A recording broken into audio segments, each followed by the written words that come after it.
अस्सलाम वालेकुम। 10th class हम लोग केमिस्ट्री का चैप्टर नंबर 11 पढ़ रहे हैं, ऑर्गेनिक केमिस्ट्री।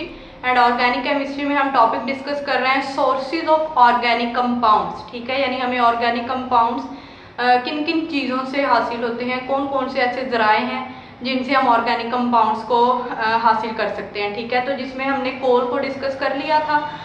कोयला जिसे हम बोलते हैं ऑर्गेनिक कंपाउंड का मेजर सोर्स कहा जाता है कोल को। ठीक है, नेक्स्ट वन जो आपके बुक पे टॉपिक मेंशन है सोर्सेज ऑफ ऑर्गेनिक कंपाउंड में, वो है पेट्रोलियम।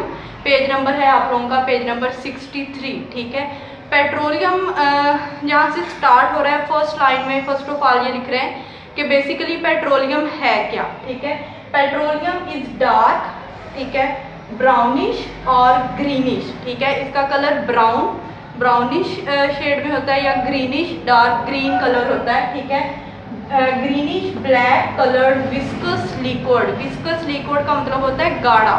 अब यहाँ पे तीन कलर मेंशन कर दिए, ब्राउनिश और ग्रीनिश ब्लैक कलर। ठीक है, यानी इतना डार्क कलर होता है कि वो ब्लैक कलर लगता है। और विस्कस लिक्विड यानी एक गाढ़ा लिक्विड होता है ये।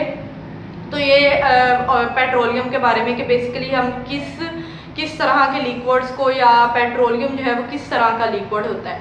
अब ये जो पेट्रोलियम होता है ना, पेट्रोल होता है, ये कॉम्प्लेक्स मिक्सचर होता है। ठीक है, वेरियस ऑर्गेनिक कंपाउंड्स का, जिसमें से हाइड्रोकार्बन बेसिक चीज़ है कि बहुत सारे complex compounds, complex mixture various compounds like hydrocarbons. ठीक है, यानी इसमें बहुत सारे हाइड्रोकार्बन्स होते हैं जिनको हम ऑब्टेन कर सकते हैं, जिनको हम सेपरेट कर सकते हैं। यानी जो सपोज हमें जब ये पेट्रोल हासिल होता है तो ये एक लिक्विड की फॉर्म में होता है। ठीक है, अब उस लिक्विड में जब सर्चेस की जाती हैं, जब उस लिक्विड्स के बारे में देखा जाता है तो उसमें बहुत सारे ऑर्गेनिक कंपाउंड्स होते हैं। ठीक है, अब उन ऑर्गेनिक कंपाउंड्स को सेपरेट किया जाता है।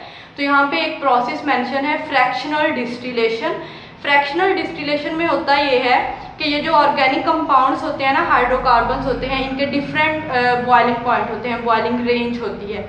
अब बॉइलिंग रेंज को बेस बना के, ठीक है, इन ऑर्गेनिक कंपाउंड को सेपरेट किया जाता है। यानी एक ऐसी फर्नेस होती है जिसमें बॉइलिंग पॉइंट्स जो होते हैं उनको मेंटेन किया जाता है, सेटअप किया जाता है किस तरह से किस फ्रैक्शन का बॉइलिंग पॉइंट होगा।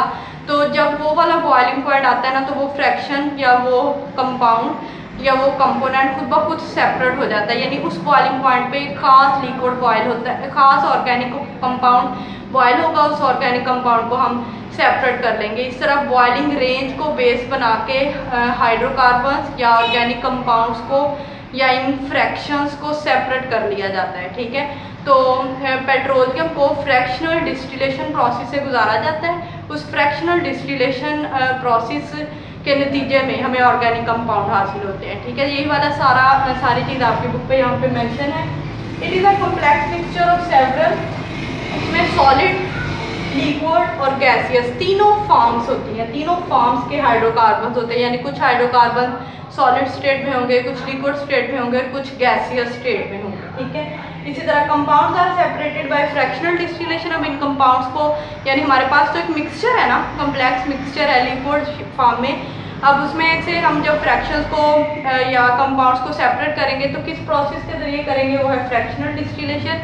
ब्रैकेट में लिखा हुआ है कि फ्रैक्शनल डिस्टिलेशन है क्या, separation depending upon boiling range, यानी सेपरेट कर देना कंपाउंड को किस चीज़ को बेस बना के, बॉइलिंग रेंज को बेस बना के। यहाँ तक ये चीज़ याद करने वाली है। नेक्स्ट वन ये लिखा हुआ है कि अब ये जो फ्रैक्शंस हैं इनके बारे में एक टेबल ड्रा किया गया है आपकी बुक पे, और वो टेबल है आपकी बुक के लास्ट चैप्टर्स में। ठीक है, तो उसको हम तब डिस्कस करेंगे, और इस पॉइंट में कुछ भी मतलब ऐसा नहीं है, बस यहाँ तक आप लोगों ने इस पॉइंट को याद कर लेना है।